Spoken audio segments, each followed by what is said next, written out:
সৌম্য এই সিরিজে খেলেনি, এর মানে এই না যে সৌম্য ড্রপ হয়ে গেছে। মুস্তাফিজের ওই এক বল আঘাত পাওয়ার পরেও উঠে এসে বোলিং করা, এটা করতে পারবে আমি ভাবিনি অ্যাকচুয়ালি, যে জায়গাটায় বলটা লেগেছিল। আমাদের ডোমেস্টিক ক্রিকেটটা এমন হওয়া উচিত, যেভাবে আমরা বিসিএলটা খেলেছি। অবিশ্বাস্য একটা ওয়ানডে ম্যাচই দেখেছে মিরপুর শেরেবাংলা জাতীয় ক্রিকেট স্টেডিয়াম। সিরিজের শেষ ম্যাচটা একেবারেই জমে উঠেছিল, একেবারে শেষ বল অবধি রোমাঞ্চ ছড়িয়েছে।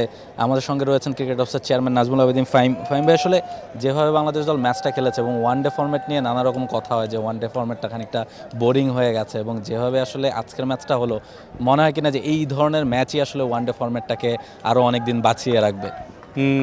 ধন্যবাদ। না, অবশ্যই এরকম ম্যাচই বোধহয় সবাই দেখতে চায়।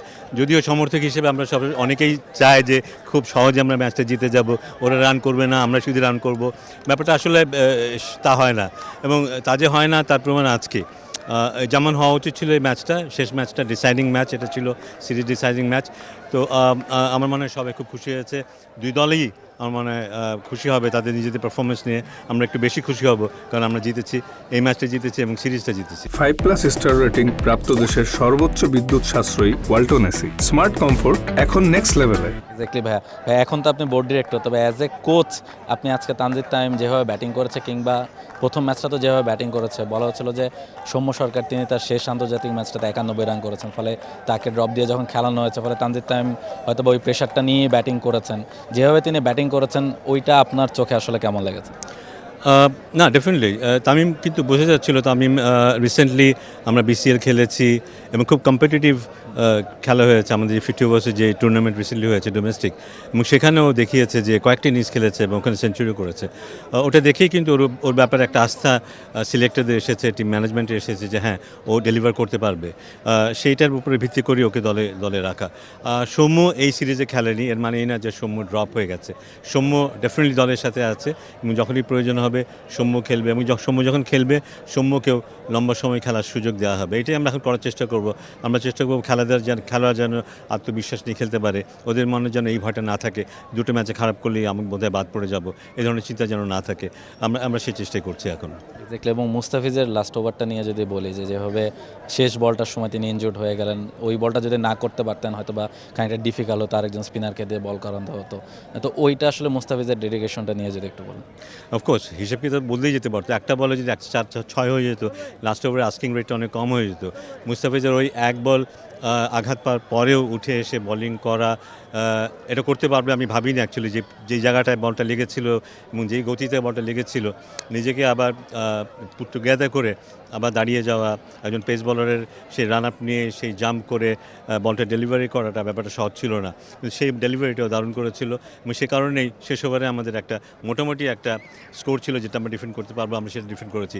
সে হ্যাটস অফ টু মুস্তাফিজ। শুধু তাই না, প্রত্যেকের ব্যাপারেই বলবো যে ওরা যে কমিটমেন্ট দেখিয়েছে মাঠে, ওরা জেতার জন্য খুব ক্ষুধার্ত ছিল, এটা বোঝা যায় ওদের খেলা দেখে।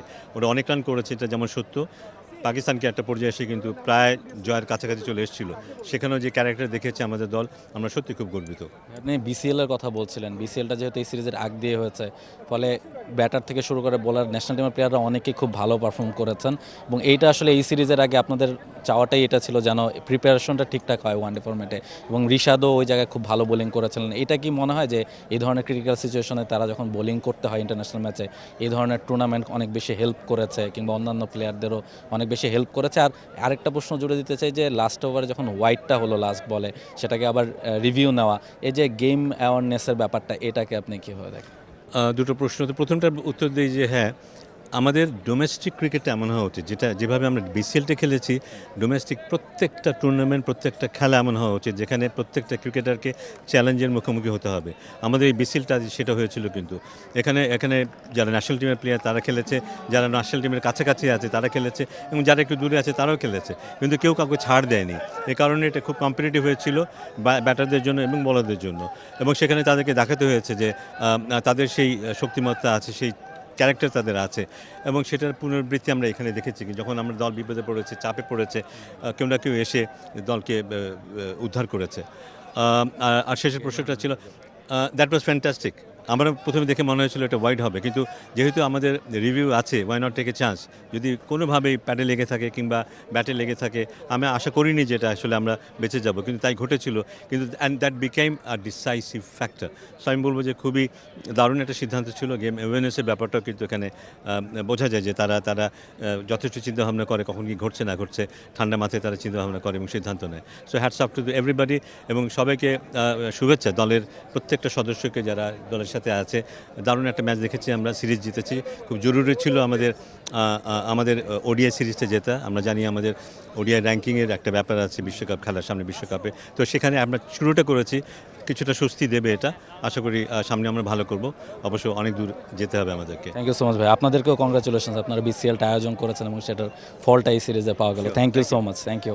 নাজমুল আবেদিন ফাহিম ছিলেন আমাদের সঙ্গে এবং তিনি বলছিলেন যে যেভাবে আসলে বাংলাদেশ দলের প্লেয়াররা পারফর্ম করেছে এবং বিসিএল থেকে শুরু করে যে প্রিপারেশনটা শুরু হয়েছিল বাংলাদেশের, সেটা আসলে আলটিমেটলি পাকিস্তান সিরিজে কাজে লেগেছে এবং ক্রুশাল ম্যাচটাও বাংলাদেশ সিরিজ ডিসাইডার ম্যাচে এসে জিতেছে এবং বাংলাদেশ সিরিজটা নিশ্চিত করতে পেরেছে। মিরপুর থেকে রাহুল রায়, জি sports. For more updates, subscribe to our YouTube channel and click on the bell icon. Follow us on Facebook and Instagram. Download T-Sports app to enjoy exciting games and highlights. Visit tsports.com.